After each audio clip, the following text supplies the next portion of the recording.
Bandyopadhyay supreme কোর্টে গিয়ে যে কাণ্ড কারখানাটা করে দিয়েলেন, এর ফলে অনেকগুলো ভোটার লিস্ট বেরোবে, কিন্তু চূড়ান্ত ভোটার লিস্টটা বেরোচ্ছে আগামী পরশু। এবং এই ভোটার তালিকায় বিতর্কিত এবং অমীমাংসিত যারা নাম আছে সেই নামটা বেরোবে না। সেই সংখ্যাটা কত আমি জানি না, কিন্তু সংখ্যাটা বিরাট বড়, 7,06,000 মতো বলা। ঠিক আছে, এখনো অফিসিয়াল স্টেটমেন্ট আসেনি। আমি প্রথমেই তো শুরুর আগে একটা সংখ্যা বলেছিলাম, আর ফাইনাল ভোটার লিস্টের পরে ফাইনালি একটা সংখ্যা বলবো, আর বেরোবে, দেখতে পাবেন। এবং আমার কাছে অনেকেই চেয়েছে যে বাংলাদেশি মুসলিম আর রোহিঙ্গা কোথায় গেল। বিহারে যেমন 30,90,000 অবৈধ অনুপ্রবেশকারী চিহ্নিত হয়েছে, এখানেও আমি বলেছি ফাইনাল ভোটার লিস্টের পরে, এখন তো ফাইনাল ভোটার লিস্টে 28 তারিখের পরে বলা যাবে না, সাপ্লিমেন্ট বেরোবে, এসি ওয়াইজ একটা এসি কমপ্লিট হবে, তার সাপ্লিমেন্ট ক্লোজ হবে। 294 ক্লোজ কমপ্লিট হওয়ার পরে আমি যে প্রশ্নগুলো আমার বিরোধীরা বা সংবাদ মাধ্যমের টকশোতে যাওয়া রাজনৈতিক বিশ্লেষকরা করেছেন, আমি দুটো কথা বলেছিলাম। একটা সংখ্যা বলেছিলাম যে এটা হতে পারে, আমার দীর্ঘ রাজনৈতিক অভিজ্ঞতা এবং ভোটে লড়ার অভিজ্ঞতার ভিত্তিতে বলছি, কারণ আমি একটা সময় বুথ লেভেল এজেন্ট হিসেবে কাজ করেছি 1988-89-এ পিকে কলেজে বুথ লেভেল এজেন্ট ছিলাম আমি। তা ন্যাচারালি আমার সেই অভিজ্ঞতা দিয়ে আমি এটা বলেছি। সেই সংখ্যাটাও আপনারা পেয়ে যাবেন, কিছুটা আঁচ ড্রাফটে পেয়েছেন, কিছুটা আঁচ 28 তারিখে পাবেন, আর ফাইনালটা আপনারা পেয়ে যাবেন সাপ্লিমেন্ট ভোটার লিস্টের এসইউআই লিস্টের পরে। আর যে প্রশ্নটা বারে বারে করেছেন, কোথায় গেল অনুপ্রবেশকারী, কোথায় গেল ইত্যাদি ইত্যাদি, সেটা বিহারে যেমন সংখ্যা এসে গেছে, তেমনি এখানেও সংখ্যাটা এসে যাবে, সেটা আমি দিয়েও দেবো টাইমলি। এটা করতে দেন, একটু কিপ পেশেন্স। কিন্তু আমি মনে করি 28 তারিখের ভোটার লিস্টে যাদের নাম থাকবে না, তারা এদিকে ওদিকে ঝামেলা করবেন না। প্রচুর সেন্ট্রাল ফোর্স এসে গেছে, উস্কানিতে পা দেবেন না। আপনারা পরিকল্পনা করেছেন বেশ কিছু জায়গায় বিডিও অফিস জ্বালাবেন, আমার কাছে খবর আছে, বেশ কিছু জায়গায় বিডিও অফিস জ্বালাবেন। আমি সিও কে বলবো, স্টেট অবজারভারকে বলবো, ইলেকশন কমিশনকে বলবো, সমস্ত তথ্য সুরক্ষিত জায়গায় ট্রান্সফার করে নিন। বেশ কিছু জায়গায় এর আগে আপনারা চাকুলাতে দেখেছেন কি ঘটনা ঘটেছে, আপনারা মুর্শিদাবাদ জেলার জলঙ্গিতে দেখেছেন বিডিও অফিসে কি ঘটেছে। এরকম অনেক চিত্র আপনি দেখতে পাবেন। এবং আমি পরিষ্কারভাবে বলতে পারি, 28 তারিখের পরে যে অ্যানার্কির আশঙ্কা সবাই করছি আমরা, সেই জন্যই হয়তো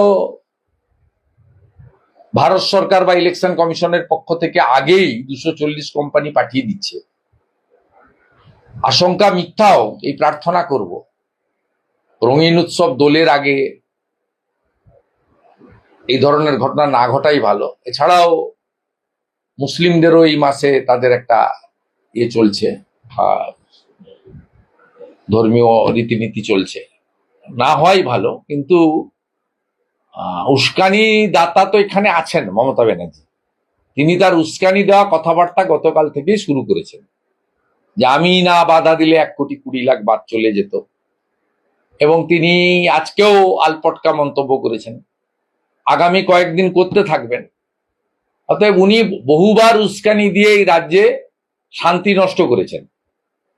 উনি সিএ কে এনআরসি বলে প্রথম মিছিল করেছিলেন, স্মৃতির মোড় থেকে শ্যামবাজার 5 মাথার মোড়, আগুন লাগিয়েছিলেন। তিনি এসআইআর কে প্রথম থেকে এনআরসি ইত্যাদি বলেছেন। তিনি ওয়াক অফ অ্যামেন্ডমেন্ট বিল বলেছিলেন, আমি বেঁচে থাকতেও চালু হবে না, উনি চালু করেছেন এই রাজ্যে। অতএব সেক্ষেত্রে আমি সকলের কাছে অনুরোধ করব, সতর্ক থাকতে হবে। এবং যাদের নাম বাদ যাচ্ছে, এটা চূড়ান্ত বাদ যাওয়া নয়, সাপ্লিমেন্টারি লিস্টে তাদের নাম এসে যেতে পারে। ধৈর্য রাখুন, আপনারা সহযোগিতা করুন জুডিশিয়াল কর্তৃপক্ষকে। এবং এই ঘটনার জন্য দায়ী করব মমতা বন্দ্যোপাধ্যায়কে।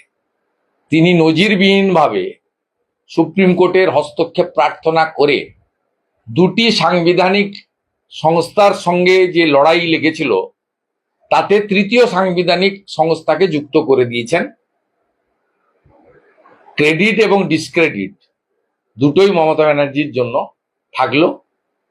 অতএব আপনারা উল্লাস প্রকাশ করেছেন মাঝে মাঝে যে আমরা জিতে গেছি সুপ্রিম কোর্টে।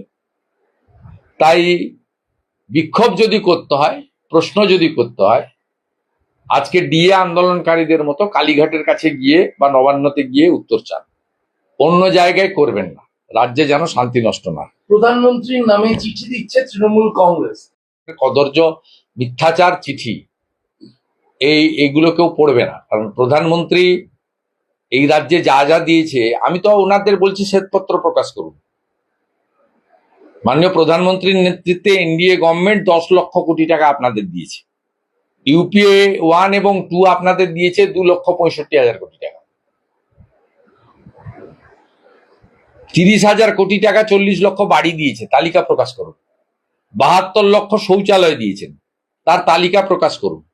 54 লক্ষ পিএম কিষাণ সম্মান নিধি দিয়েছে।